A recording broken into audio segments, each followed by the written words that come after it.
Sportsbeat is brought to you by Ken Garth. We hear you. Yeah, welcome back to Sportsbeat. You know, Utah football coach Kyle Whittingham described this past season as, quote, very disappointing ending to a very good season. They did finish with 11 wins for just the third time in program history, and they should finish in the national rankings for just the 11th time in school history.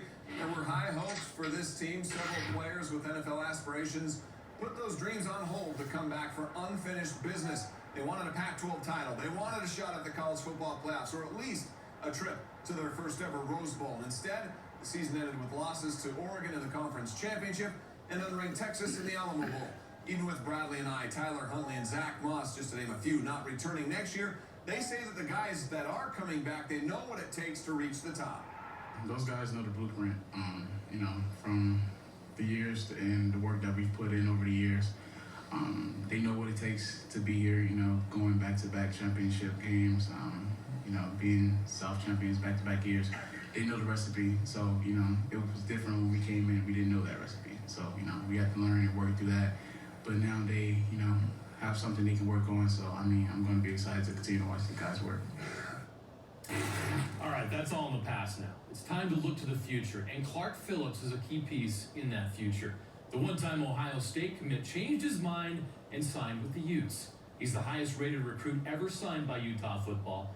The defensive back is already here, ready to get his college football career started. I sat down with him today to get to know him better and learn why Utah was the right place for him. I'm Clark Phillips. I love my family. Play football, of course. I think I'm pretty good. And I really love to spend time with my family, my immediate family at home. I love my Utah family. Go Utes, baby. But I'm involved heavily in the ministry. Provide a lot of services and a lot of extra help to the community with my church, Unity Missionary Baptist Church, which my dad's the pastor of. You're coming to a market where people can understand the importance of spirituality. What impact has that had on your life?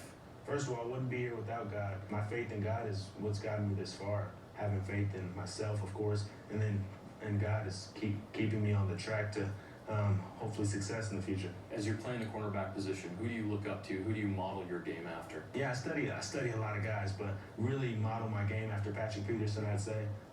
Patrick Peterson's a great player. I love the Cardinals. All my Cardinal fans out there, but I love Deion Sanders and Champ Bailey as well. Every great athlete I talk to, even someone at your level, they have a why. There's something that's driving and motivating them to become great. All this attention you're getting, what was it like for you? How did you handle all this attention and the pressure that you have to make one of the most important decisions of your life?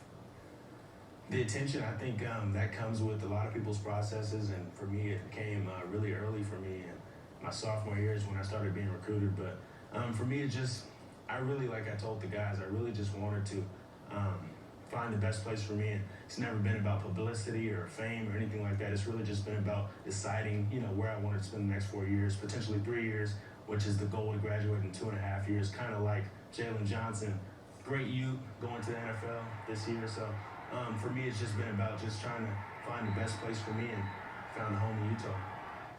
You were committed to Ohio State. You've signed with Utah. Yeah. What changed? Honestly, I can speak for a long time about the things throughout the process that I was looking for, the things that changed.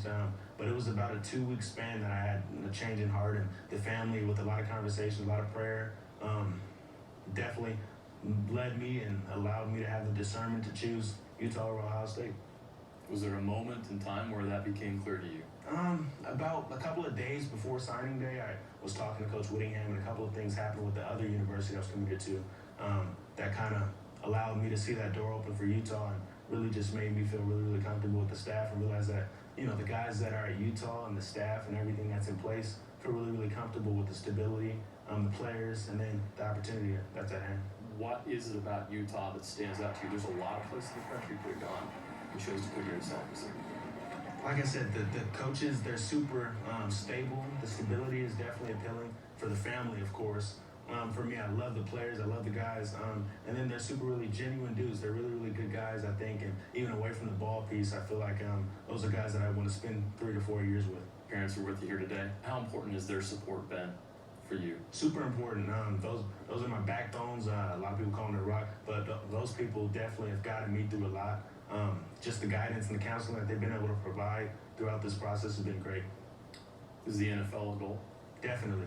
Oh yeah. When you look at a Jalen Johnson and the path he chose, does that impact what you want to do? It's really cool to see someone that's done it before, and it definitely adds a little bit of warmth for my mom and for them in a situation to see that's been done before, and allow for me to do it as well. After the Utes lost the Alamo Bowl, obviously the season didn't end the way they wanted. You tweeted something out that Utah fans really wanted to hear. Why are you so positive about the future for Utah football? When you've got a great class like this coming in with myself, and I feel like a lot of great guys that are coming in, and when you got a great set of players and collective of players, and of course the staff, you know that there's always hope, and I feel like that loss doesn't define Utah football. The guys are really great, and I feel like that's just a stepping stone towards our future, and I think that loss is going to help us, and it's going to thrust us into victories next year. What goals do you want to accomplish before your time here at Utah is up? Championships. I'll just say championships.